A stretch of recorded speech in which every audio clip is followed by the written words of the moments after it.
Morrison got everyone to the main deck in 4 minutes. That was good time considering the size of the ship and the fact that his crew was spread across 3 separate sections when he gave the order. They came up through the cargo hatches and the stern access, and they gathered at the midship rail, and Morrison counted them. 6. All 6. He let out a breath he had not known he was holding. Reyes was already working the radio, calling the tug on Channel 4, on Channel 16, on the emergency frequency, getting nothing back. Morrison took the handset and tried himself. Still nothing. The Persephone's own radio was working. He could see the transmission light. The signal was going out. Nobody was answering. Park was looking over the rail at the water. The tug was still out there. He could see her running lights maybe 200 meters off the Persephone's port side, riding at anchor where they had left her. But no movement on her deck. No response to the signals Morrison's crew were making with their torches. Just the tug sitting there in the dark like a ship that had also gone very quiet. Morrison looked at the tug for a long moment. Then he looked at the tug for a long moment. Then he looked at the main deck around him. 600 feet of steel, open to the sky, the Atlantic in every direction. No fog, no weather, just a clear cold night with stars and the slow roll of the ship and 6 people standing together at the midship rail, trying not to look like they were afraid. They were afraid. Morrison was afraid. He had identified that feeling clearly and precisely the moment he heard the breathing behind the cabin door, and he had set it to one side the way you set things to one side when you need to function, and he was functioning. But he knew it was there, and he knew it was correct, and he respected it. "What is in those cabins?" Watts said. She was the youngest of his crew, 26. Solid and capable and not given to asking questions she did not need the answer to. The fact that she was asking meant she needed the answer. "I do not know," Morrison said, and that was the truth. Chen had his tablet out. He was pulling up everything he could find on the Persephone. Registry. Manifest. Last port of call. Crew list. Ownership Morrison. Watched him work. Chen was the best researcher on his team. If there was something to find in the public record, Chen would find it. "Morrison," Chen said. "The manifest. What about it?" "The Persephone left Lisbon on September 28th, bound for Baltimore. Standard cargo. Machine parts. Industrial equipment. 12 containers on deck." Chen paused, and one item listed separately. Not in a container. Listed as recovered maritime artifact. Origin listed as Mid-Atlantic recovery site. No further description. Morrison looked at Chen.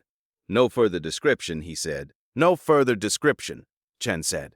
"Just a recovery coordinates."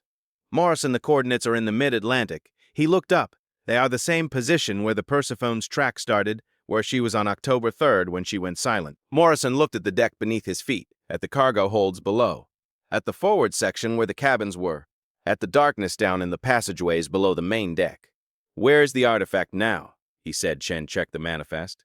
"Forward hold," he said, Section 3. Morrison, it has been in the forward hold this whole time. "Below the locked cabins," Morrison said. Chen looked up. "Yes, the first cabin door opened at 0140 hours. Morrison heard it from the main deck, a sound that carried up through the ventilation shafts and the open cargo hatches, clear and unmistakable, the slow creak of a hinge. One door. Then a pause. Then the second door. Then the third. Then the third. Then the fourth, one after another in the forward passageway below them, opening slowly in the dark, the sound of each one rising through the ship like something counting. Nobody on the main deck said anything. Then, from the forward section from the open cargo hatch that led down to the passageway where the cabin doors were, a sound. Not breathing anymore. Something else. Low and resonant, like a frequency more than a sound, something you felt in your chest before you heard it with your ears. A sound that had no comparison in Morrison's 20 years of experience on the water. A sound that was old in a way that made the ship around them feel new. Watts put her hand on Morrison's arm. "The crew in the hold," she said quietly. "Look at the hold." Morrison turned. Through the open cargo hatch amidships he could see down into the main hold where he had left the Persephone's crew. 22 still figures standing at their stations. He could see them from here in the faint light from below. They were moving. Not much. Not toward the hatch. Not toward each other. Just a slow collective turning. All 22 of them at the same time with the same slow deliberate movement turning to face the forward bulkhead. Turning to face the forward bulkhead. Turning to face the direction of the sound, like they could hear it, like they had been waiting for it. "Morrison," Reyes said. His voice was very flat. "Morrison, we need to go. Right now, we need to get off this ship, Right now. I know, Morrison said. He looked at the water 200 meters to the tug. Cold Atlantic in October.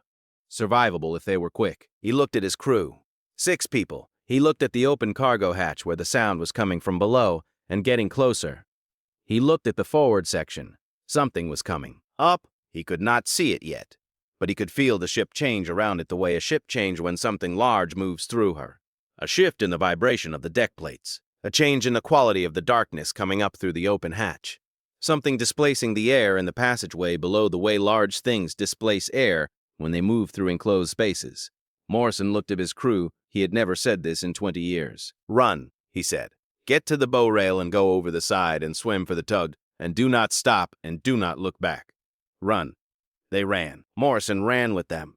Down the main deck toward the bow, the deck plates solid under his boots, the cold Atlantic air in his face, the sound from below growing louder behind them as they ran. That resonant, impossible frequency rising through the ship around them. Through the steel and the rivets and the 20 years of salt and rust, vibrating in Morrison's chest like something trying to get in. He did not look back. He ran. Chapter 3 ends here. Chapter 4 coming Monday. Subscribe to The Drifting Dark. Morrison is running. Something is behind him.